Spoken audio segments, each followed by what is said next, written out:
Hello সবাইকে, আমি অনামিকা আর আজ আবারও তোমাদের সামনে নিয়ে আসলাম একটা নতুন ভিডিও। তো আজ ছিল আমার ফার্স্ট কনভোকেশন। তো আমি এখানে চলে এসেছি আর অনেকটা লাইন এখানে।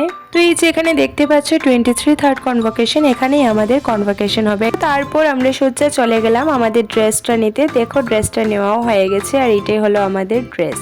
এরপর আমাদেরকে দিল একটা ব্রেকফাস্ট, এই যে এখানে ব্রেকফাস্ট আছে।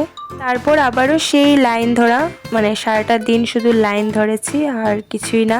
তারপর আবার লাইন মেনটেন করে চলে গেলাম, যেটা দেখিয়েছিলাম তোমাদেরকে কনভোকেশন হল, ওইটাতে এখন যাচ্ছি, এখানেই হবে কনভোকেশন। ফাইনালি চলে আসলাম কনভোকেশন হলের গেটে। আর এই যে হলো আমাদের বসার চেয়ার, আর কি সুন্দর করে এখানে গুছিয়ে রাখা হয়েছে ওয়াটার বোতলগুলি। তো এখন আমরা একে একে লাইন ধরে সিটে বসবো। আর এই হলো পুরো হলটা, অনেক বড় হল, মানে খুব ভালো লেগেছে দেখে এটা। ওর আমরা এখানে বসার পর দেখতে পেলাম যে অনেক সম্মানীয় ব্যক্তিরা এখন স্টেজে যাচ্ছেন। তারপর এখন সবাই একটু স্পিচ দিলেন আর এরপর আমরা আবার বেরিয়ে পড়লাম আর একটা লাইন ধরবো এখন। আর আমরা বেরোনোর পথে সবার হাতে একটা একটা করে লাঞ্চ নামে একটা স্ন্যাক্স দিয়ে দিলেন। এরপর দেখতেই পাচ্ছ আমি কতটা খুশি, মানে এই স্ন্যাক্সটা পেয়ে, মানে কি বলবো, ভেবেছি কি না কি দিয়ে দেবে। আগের ভিডিওতে তো তোমাদের সাথে শেয়ার করেছি কি কি স্ন্যাক্স দিয়েছিলেন।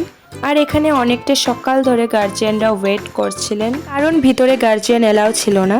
পর আবারও আমরা কাউন্টারে চলে আসলাম, কারণ লাইন ধরে সার্টিফিকেটটা কালেক্ট করব। ফাইনালি এখানে দেখতেই পাচ্ছ আমার সার্টিফিকেট নেওয়া কমপ্লিট হয়ে গেছে। তারপর একটু ফটো ভিডিও শ্যুট করলাম আর তারপর উঠে পড়লাম বাসে। তো ইন্টারেস্টিং এর মোমেন্ট ছিল এটা যে আমি আমার স্টলটা বাসেই ফেলে চলে এসেছি। তো টাটা।